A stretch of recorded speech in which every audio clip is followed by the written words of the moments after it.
ठीक है, तो आज हम लोग क्लास 9th का फिज़िक्स का फर्स्ट चैप्टर स्टार्ट करेंगे जो कि है मोशन। एनसीईआरटी की बुक में आपको ये चैप्टर है, चैप्टर नंबर 8 मिलेगा।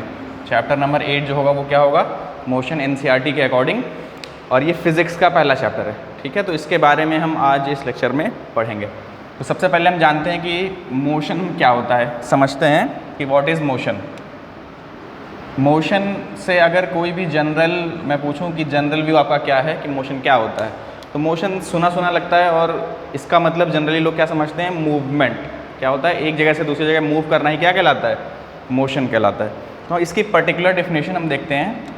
इसकी पर्टिकुलर जो डेफिनेशन है वो क्या होगी, change in position of an object, change in position of an object with respect to time is called as motion। ठीक है, तो प्रॉपर डेफिनेशन क्या हुई, change in position of an object with respect to time. ये आपकी motion की definition हो जाएगी। समझेंगे कैसे, सपोज कोई भी ऑब्जेक्ट है, कोई भी पर्सन या कार या बाइक या कुछ भी है जो मूव कर सकता है, वो ए पॉइंट पे खड़ा है। ठीक है, ए पॉइंट पे खड़ा है और टाइम हो रहा है 11:05। ठीक है, 11:05 AM हो रहा है टाइम। अब ये मूव किया और कहाँ गया, बी पॉइंट तक मूव किया और कहाँ गया, बी पॉइंट तक। टाइम क्या हो गया, 11:07 AM। बी से कहाँ गया, वो सी पॉइंट तक गया और टाइम क्या हो गया, 11:10 AM। ठीक है, तो अब देखिए, पहले वो स्टार्टिंग में इनिशियली वो कहाँ पे था, ए पे, फिर कहाँ पे गया, बी पे, फिर कहाँ पे गया, सी पे। उसने अपनी प्लेस क्या किया, चेंज किया। ए से गया बी, बी से गया सी। टाइम भी देखिए यहाँ पे क्या हो रहा है, चेंज हो रहा है। ठीक है, तो अपनी पोजीशन वो टाइम के साथ क्या कर रहा है, चेंज कर रहा है। तो हम कहेंगे कि ये जो ऑब्जेक्ट है जो ए से बी, बी से सी गया, वो क्या कर रहा है, मोशन कर रहा है। वो क्या कर रहा है, मोशन। ठीक है, समझ में आया। यानी अपनी पोजीशन को चेंज करना टाइम के रिस्पेक्ट में क्या कहलाता है, मोशन कहलाता है। अब सपोज ए पर कोई ऑब्जेक्ट खड़ा है, ए पॉइंट पर कोई खड़ा है और वहीं खड़ा रहा 10 मिनट तक, तो क्या हम कहेंगे कि वो मोशन कर रहा है, नहीं। अगर कोई ऑब्जेक्ट ए पर खड़ा है और वहीं 10 मिनट या 15 मिनट जो भी है वहीं पे खड़ा रह गया, तो वो मोशन नहीं कहलाएगा, वो क्या कहलाएगा, रेस्ट कहलाएगा। वो क्या कहलाएगा, रेस्ट। तो अगर पोजीशन चेंज हो रही है तो मोशन करेंगे, मोशन बोलेंगे उसको। पोजीशन चेंज नहीं हो रही है तो उसको हम क्या बोलेंगे, रेस्ट बोलेंगे। ठीक है, इतनी चीज़ें क्लियर हैं। और मैं एक चीज़ बता दूं कि आप जब भी, जैसे मैं पढ़ा रहा हूं, वैसे आप कॉपी बुक लेके बैठें और नोट्स इसी के साथ ऐसे लिखते जाएं। जैसे जो मैं बोर्ड पे लिख रहा हूं, वीडियो पॉज करके आप नोट्स इसमें लिखते जाएँ और जो मैं क्वेश्चंस कराऊँगा उसको आप सॉल्व करिए। तब आपकी नोट्स भी प्रिपेयर हो जाएगी और आपको समझ में भी आ जाएगा। ठीक है, अब हम देखते हैं कि मोशन कितने टाइप का होता है। ठीक है, हमने देख लिया मोशन क्या होता है, अब मोशन देखते हैं कितने टाइप का होता है। तो मैं ये अब रब कर देता हूँ। मोशन जो है बेसिकली उसके 2 टाइप्स होते हैं। कौन कौन सा, आपने सुना भी हो सकता है, आपने सुना हो। मोशन के 2 टाइप्स होते हैं। कौन कौन सा, एक होता है आपका यूनिफॉर्म मोशन और एक होता है non uniform motion. Uniform motion हो गया, दूसरा कौन सा हो जाएगा, नॉन यूनिफॉर्म मोशन। ये आपके 2 टाइप्स होते हैं। किसके, मोशन के 2 टाइप्स होते हैं, यूनिफॉर्म मोशन और नॉन यूनिफॉर्म मोशन। तो एक एक करके हम यूनिफॉर्म मोशन देखेंगे, फिर नॉन यूनिफॉर्म मोशन देखेंगे। यूनिफॉर्म मोशन क्या होता है, मैं इसको एग्जाम्पल से समझाता हूँ। एग्जाम्पल आप समझेंगे तो बेटर आपको डेफिनेशन अच्छे से समझ में आ जाएगी। ठीक है, एक पार्टिकल है या एक कोई ऑब्जेक्ट है जो मूव कर रहा है, उसका मोशन कुछ इस टाइप से है, A B C and D. ठीक है, A B C and D. A से बी कितना डिस्टेंस है, 5 मीटर्स का। बी से सी कितना डिस्टेंस है, 5 मीटर। सी टू डी कितना डिस्टेंस है, 5 मीटर। ठीक है, ए टू बी जाने में उसको टाइम लग रहा है 1 सेकेंड, बी टू सी जाने में उसको टाइम लग रहा है 1 सेकेंड, सी टू डी जाने में टाइम लग रहा है 1 सेकेंड। देखिए ये जो मैंने लाइन बनाई है ये क्या है, मोशन है किसी ऑब्जेक्ट का। ऑब्जेक्ट क्या होता है, अब जो कोई भी चीज़ हो सकती है, ह्यूमन हो सकता है, कार हो सकती है, एक बाइक हो सकती है, कुछ भी हो सकता है, ठीक है। तो यहाँ पे एक ऑब्जेक्ट है जो ए पॉइंट से गया बी, कितना डिस्टेंस कवर किया उसने, 5 मीटर का डिस्टेंस कवर किया, कितने टाइम में, 1 सेकंड में, ठीक है। वो बी पे पहुँच गया। अब हम देखते हैं बी से सी कितना, बी से सी गया ऑब्जेक्ट, वो कितना डिस्टेंस कवर किया उसने, 5 मीटर्स का, कितना टाइम लिया, 1 सेकंड, सेम यही। फिर सी से डी गया, वो सी से डी गया तो कितना टाइम लिया उसने, 1 सेकंड का ही टाइम लिया, और कितना ही डिस्टेंस कवर किया, 5 मीटर्स का ही। तो वो देखिए हर एक सेकंड में वो कितना डिस्टेंस कवर कर रहा है, 5 मीटर्स का। हर एक डिस्टेंस में, हर एक 1 सेकंड में वो कितना डिस्टेंस कवर कर रहा है, 5 मीटर्स का डिस्टेंस वो कवर कर रहा है। तो इस तरह का जो मोशन होता है उसको हम क्या बोलते हैं, यूनिफॉर्म मोशन। इसका मतलब इक्वल इंटरवल ऑफ टाइम में इक्वल डिस्टेंस ट्रैवल करने वाले ऑब्जेक्ट को हम क्या बोलेंगे, वो कैसा मोशन कर रहा है, यूनिफॉर्म मोशन कर रहा है, ठीक है। देखिए यहाँ पे टाइम इंटरवल क्या है, सबका इक्वल है, 1 सेकंड 1 सेकंड 1 सेकंड, यानी 5 मीटर उसको अगर ट्रैवल करना है तो उसको कितना टाइम लगेगा, 1 सेकंड ही लगेगा। कहीं पे क्या 2 सेकंड लग रहे हैं या 4 सेकंड लग रहे हैं, नहीं लग रहे। तो अगर इक्वल इंटरवल ऑफ टाइम में ऑब्जेक्ट इक्वल डिस्टेंस ट्रैवल कर रहा है तो वो कैसा मोशन कर रहा है, यूनिफॉर्म मोशन कर रहा है, ठीक है। ये आपका यूनिफॉर्म मोशन का एग्जाम्पल हो गया। यहीं पे नॉन यूनिफॉर्म मोशन का एग्जाम्पल देख लेते हैं। एक ऑब्जेक्ट है जो ए से गया बी, बी से गया सी और सी से गया डी। ए से बी जाने में उसको कितना डिस्टेंस कवर करना पड़ा, 5 मीटर, उसने कितने टाइम में किया, 1 सेकंड में। बी से सी जाने में उसने कितना डिस्टेंस कवर किया, 6 मीटर, 1 सेकंड में ही।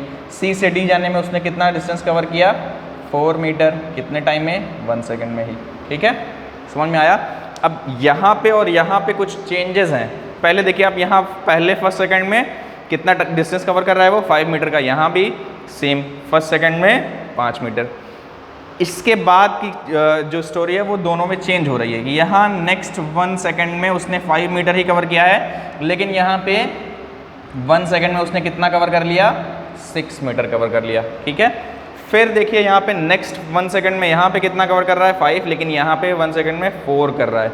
तो इक्वल इंटरवल ऑफ टाइम में क्या वो इक्वल डिस्टेंस कवर कर रहा है, नहीं, इक्वल डिस्टेंस कवर नहीं कर रहा। तो इस टाइप के मोशन को हम क्या बोलेंगे, नॉन यूनिफॉर्म मोशन, ठीक है। तो मैं अब डेफिनेशन लिख देता हूँ यूनिफॉर्म मोशन की। यहाँ पे होगी when an object covers equal distance in equal interval of time, it is called as uniform motion, ठीक है। यानी जब भी ऑब्जेक्ट इक्वल डिस्टेंस कवर करता है in equal interval of time तो ये कैसा मोशन कहलाता है, यूनिफॉर्म मोशन।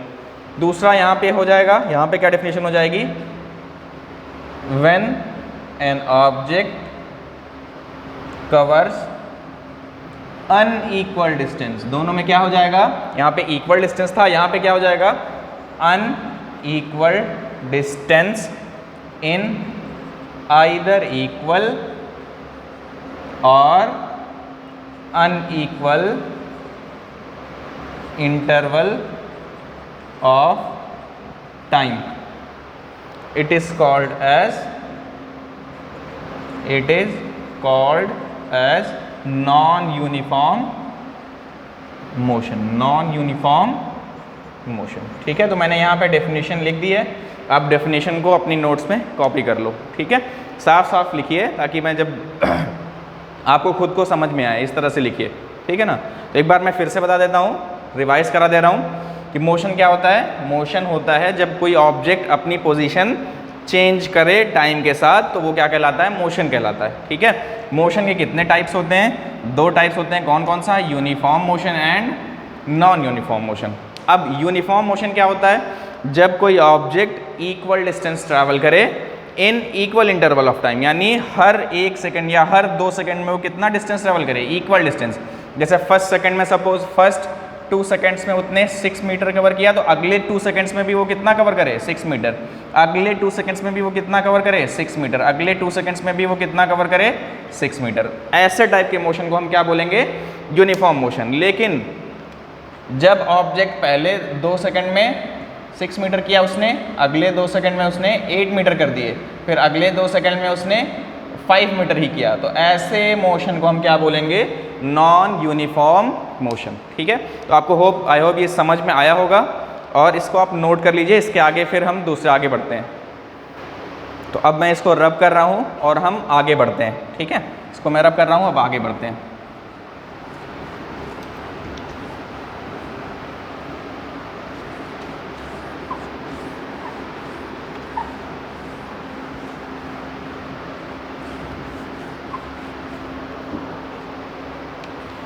यूनिफॉर्म मोशन में क्या होता है? यूनिफॉर्म मोशन, इसमें स्पीड जो रहती है वो क्या रहती है? कांस्टेंट रहती है। कांस्टेंट का मतलब क्या होता है? जो चेंज ना हो। ठीक है, कांस्टेंट स्पीड होती है। और नॉन यूनिफॉर्म मोशन में क्या होता है? ऑब्वियसली इसका उल्टा, यानी वेरिएबल। नॉन यूनिफॉर्म मोशन में क्या होता है? वेरिएबल स्पीड, यानी कभी बढ़ेगी कभी घटेगी। इसका एग्जाम्पल क्या है? जैसे आप बाइक चलाते हैं या गाड़ी चलाते हैं रोड पे, तो हमेशा एक ही स्पीड से आप मूव नहीं करते हैं। जब रोड खाली रहती है तो स्पीड आपकी बढ़ जाती है, और रोड जब भीड़ भाड़ रहती है तो वहाँ पे स्पीड आपकी क्या हो जाती है? घट जाती है। तो ऐसे मोशन को, ऐसे स्पीड को हम क्या कहते हैं? वेरिएबल स्पीड, यानी जो टाइम पे क्या हो जाए? चेंज हो जाए। ठीक है, तो ये आप इसको नोट कर लीजिए। यूनिफॉर्म मोशन और नॉन यूनिफॉर्म मोशन में क्या होता है? स्पीड कांस्टेंट होती है यूनिफॉर्म मोशन में, और नॉन यूनिफॉर्म मोशन में स्पीड वेरिएबल होती है। ठीक है, अब देखते हैं कुछ टर्म्स हैं मोशन को समझने के लिए। मोशन को समझने के लिए कुछ टर्म्स हैं जो आपको नेसेसरी होंगे। सबसे पहला टर्म क्या है? आपको जानना ज़रूरी है कि डिस्टेंस क्या होता है। दूसरा क्या होता है? डिस्प्लेसमेंट। डिस्प्लेसमेंट क्या चीज़ होती है, ये आपको जानना ज़रूरी है। तीसरा क्या है? स्पीड आपको जाननी ज़रूरी है, क्या है? स्पीड के बाद वेलोसिटी जाननी ज़रूरी है, वेलोसिटी के बाद एक्सेलरेशन। हो सकता है ये टर्म्स आपने पहली बार सुना हो, डिस्टेंस तो आपने रेगुलर लाइफ में सुना ही होगा, लेकिन ये सब टर्म्स थोड़े नए हो सकते हैं। तो ये सब, इन सारे टर्म्स के बारे में जब आप जानेंगे तभी आप मोशन को डिफाइन कर सकते हैं अच्छे से। सिर्फ मोशन ये नहीं कि ऑब्जेक्ट ने अपनी पोजीशन चेंज कर दी तो मोशन कहलाता है। हाँ, वो मोशन कहलाता है, लेकिन उसमें और कोई इन्फॉर्मेशन आप नहीं दे पाओगे।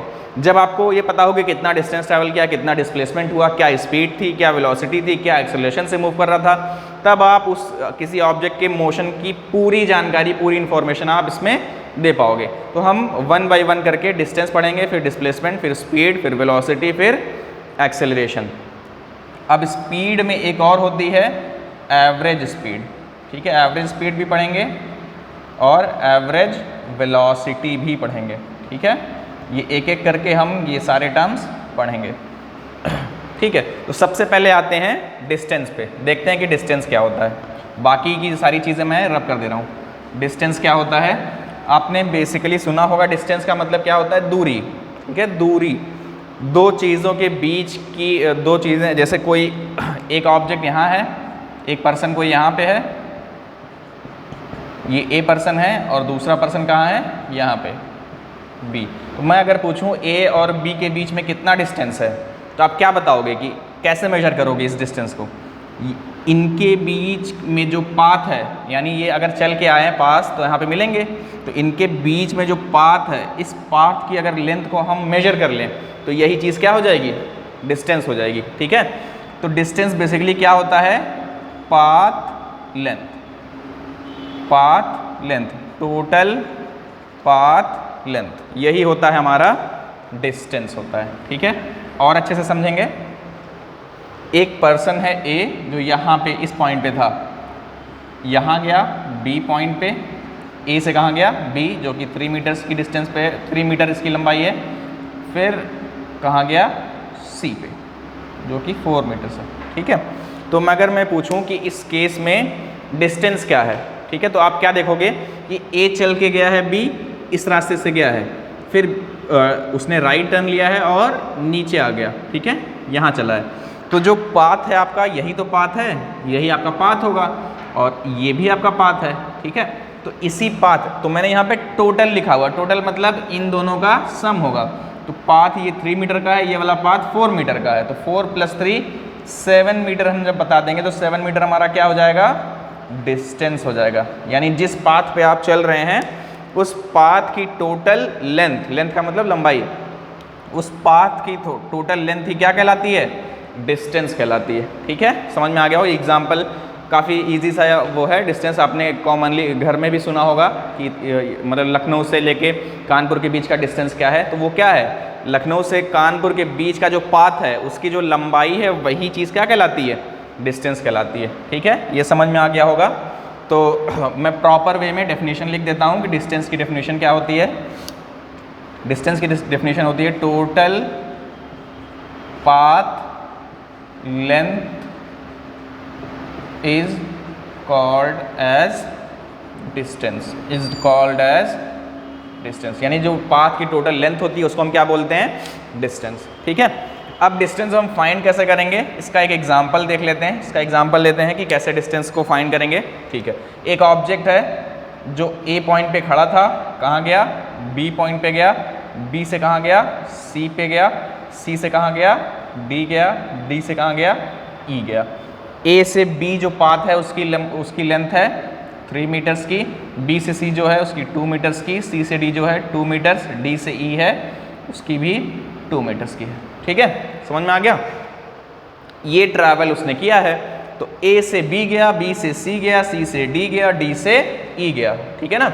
तो टोटल पाथ लेंथ आप कैसे निकालोगे, total path length, total path length कैसे निकालोगे, सबसे पहले वो कहाँ से कहाँ गया, ए बी डिस्टेंस हो जाएगा, फिर कहाँ से कहाँ गया, बी सी, तो प्लस बी सी प्लस ये डिस्टेंस कौन सा है, सी डी, तो बी सी के बाद कहाँ गया वो, सी डी, सी डी पे पहुँच गया, डी के बाद कहाँ गया वो, ई, तो डिस्टेंस क्या हो जाएगा आपका, लेंथ क्या हो जाएगा, डी ई। तो ए बी की वैल्यू कितनी गिवन है, 3 मीटर, बी सी की वैल्यू कितनी है, 2, सी डी की वैल्यू कितनी है, 2, डी ई की वैल्यू भी कितनी है, 2, 2 + 2 4, 4 + 2 6, 6 + 3 9, 9 मीटर्स टोटल पाथ लेंथ है। और टोटल पाथ लेंथ ही क्या कहलाता है, डिस्टेंस कहलाता है, ठीक है। टोटल पाथ लेंथ ही क्या कहलाता है, डिस्टेंस। तो आप एग्जाम्पल को नोट कर लीजिए और हम दूसरा एग्जाम्पल करेंगे, ठीक है। तो आई होप ये एग्जाम्पल आपको समझ में आ गया होगा। एक और एग्जाम्पल लेते हैं डिस्टेंस फाइंड करने के लिए, मिटा देता हूँ मैं एकदम धीरे धीरे चलूँगा ताकि जो पहली बार पढ़ रहा है उसको अच्छे से समझ में आ जाए, ठीक है। तो अब एक और केस में हम क्या करेंगे, डिस्टेंस निकालेंगे। एक पर्सन है जो ए पॉइंट से कहाँ गया, बी गया, बी से कहाँ गया, सी गया, सी से कहाँ गया, डी गया, डी से कहाँ गया, ई गया। ए टू बी जानने में उसको जो लेंथ है वो क्या है, 5 मीटर है। बी से सी की लेंथ कितनी है, वो भी 5 मीटर है। सी से डी की लेंथ 6 मीटर है और डी से ई की लेंथ 4 मीटर है। तो आपको बताना है टोटल डिस्टेंस क्या होगा। तो बहुत इजी सा क्वेश्चन है। टोटल डिस्टेंस क्या हो जाएगा, डिस्टेंस आपका टोटल हो जाएगा a b plus b c plus c d plus d e. A b की वैल्यू कितनी है 5, बी सी की वैल्यू कितनी है 5, सी डी की वैल्यू कितनी है 6 और डी ई की वैल्यू कितनी है 4। 5 + 5 10, 10 + 6 16, 16 + 4 20। मीटर में है तो हम यहाँ पे क्या लिख देंगे, मीटर। ये आपका क्या आ जाएगा, डिस्टेंस, ठीक है। ऐसे दूसरा एग्जाम्पल और एक एग्जाम्पल है, ठीक है। एक कोई ऑब्जेक्ट ए से जाता है बी, बी से जाता है सी, सी से जाता है डी और डी से वापस आता है कहाँ पे, ए, ठीक है ना। ये है 6 मीटर्स, ये है 4 मीटर्स, ये भी 6 मीटर्स है और ये 4 मीटर है। ए से कहाँ गया, बी, बी से गया सी, सी से गया डी, डी से गया ए। इसमें अगर मैं आपको पूछूं कि डिस्टेंस क्या होगा तो आप कैसे निकालोगे, 6 + 4 + 6 + 4। तो कितना टोटल हो जाएगा, 6 + 4 10, 6 + 4 10 और 10 + 10 20 मीटर आपका क्या हो जाएगा, डिस्टेंस हो जाएगा, ठीक है। तो इजी है, कुछ ज़्यादा टफ नहीं है, ये समझना। डिस्टेंस आप आई होप निकाल लोगे, ठीक है। तो अब हम दूसरे टर्म की तरफ बढ़ते हैं जो कि हमारा क्या है, डिस्प्लेसमेंट। ये डिस्प्लेसमेंट जो है ये काफ़ी इंपॉर्टेंट है, इसको आप अच्छे से समझ लो, ठीक है ना। तो दूसरा जो टर्म है वो क्या हो जाएगा, डिस्प्लेसमेंट। डिस्प्लेसमेंट में समझाता हूँ क्या होता है, इसकी डेफिनेशन पहले लिख देता हूँ। डिस्प्लेसमेंट की जो डेफिनेशन होती है वो क्या होती है, शॉर्टेस्ट। शॉर्टेस्ट का मतलब क्या होता है, सबसे छोटा, ठीक है। Shortest distance between initial and final points. Shortest distance between initial and final point is called as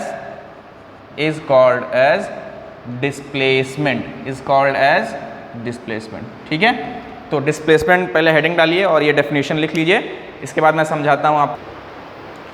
displacement क्या होगा, shortest distance between initial and final point is called as displacement.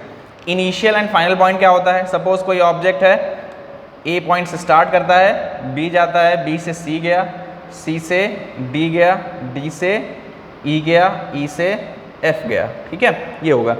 तो उसने स्टार्ट कहाँ से किया था, क्या सी से स्टार्ट किया था, नहीं। क्या ई से स्टार्ट किया था, नहीं। उसने स्टार्ट कहाँ से किया था, ए से। तो ए आपका क्या हो जाएगा, इनिशियल पॉइंट। इसको हम क्या बोलेंगे, इनिशियल पॉइंट। क्या बी आपका, बी पे जाके आप रुके, नहीं। बी के बाद कहाँ गए, सी, सी के बाद डी, डी के बाद ई, ई के बाद एफ। फाइनली जहाँ पे रुकते हैं वो कौन सा हो जाता है, फाइनल पॉइंट। Final point. तो इनिशियल एंड फाइनल पॉइंट जो है हमारा वो क्या हो जाएगा, ए और b, f. F final point और ए इनिशियल पॉइंट, ठीक है। अब अगर मैं आपसे डिस्टेंस पूछूं, तो आप क्या बताओगे, देख लीजिए। डिस्टेंस पूछूं तो क्या बताओगे, ए से गया बी 5 मीटर्स, बी से गया सी 4 मीटर्स, 5 + 4 9, 9 + 4 13, 13 + 2 15, 15 + 5 20। डिस्टेंस हमारा क्या आ गया, 20। डिस्टेंस क्या आ गया, 20 मीटर, ठीक है। अब देखते हैं डिस्प्लेसमेंट क्या होगा। तो इनिशियल और फाइनल, इनिशियल पॉइंट ए है और फाइनल, तो इनिशियल से फाइनल को स्केल के थ्रू ज्वाइन कर देंगे। ये रखी स्केल, सपोज यहाँ पे कोई स्केल रखी है और इस स्केल से हम ज्वाइन करेंगे तो एक ऐसे स्ट्रेट लाइन आएगी। तो ये जो डिस्टेंस होगा ए एफ, यही हमारा क्या हो जाएगा, यही हमारा हो जाएगा डिस्प्लेसमेंट। ये हमारा क्या हो जाएगा, डिस्प्लेसमेंट। तो इसमें देखिए क्या क्या सीखा आपने कि इनिशियल पॉइंट और फाइनल पॉइंट के बीच का जो डिस्टेंस होता है वही क्या कहलाता है, डिस्प्लेसमेंट। डिस्टेंस हमारा 20 मीटर आया, लेकिन डिस्प्लेसमेंट ये वाली लेंथ होगी। क्या ये 20 मीटर होगी, ऑब्वियसली नहीं होगी, ये डिस्टेंस ज़्यादा बड़ा है, डिस्प्लेसमेंट क्या है हमारा, छोटा।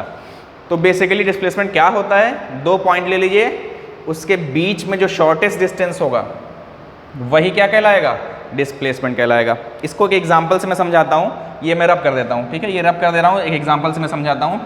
आप डिस्प्लेसमेंट की डेफिनेशन नोट कर लीजिए, ठीक है, डिस्प्लेसमेंट की डेफिनेशन नोट कर लीजिए। अब एग्जांपल करते हैं। एक ऑब्जेक्ट है जो ए पॉइंट पर खड़ा है, गया बी पॉइंट पर, बी से गया सी, सी से गया डी, ठीक है। अब ए से बी जो डिस्टेंस है वो 8 मीटर्स का है, बी से सी जो डिस्टेंस है वो 6 मीटर्स का है, सी से डी जो डिस्टेंस है वो 8 मीटर्स का है, और ए से गया बी, बी से गया सी, सी से गया डी। ये उसने जर्नी की। मैं आप पूछूंगा कि डिस्टेंस और डिस्प्लेसमेंट बताइए, तो आप कैसे फाइंड करोगे, डिस्टेंस कितना होगा, a b plus b c plus c d. तो ए बी की वैल्यू है 8 प्लस बी सी की वैल्यू है 6 प्लस सी डी की वैल्यू है 8, 8 + 6 14 + 8 22 मीटर। ये डिस्टेंस है, ईजिली कोई भी कैलकुलेट कर सकता है। अब हम निकालेंगे क्या, डिस्प्लेसमेंट।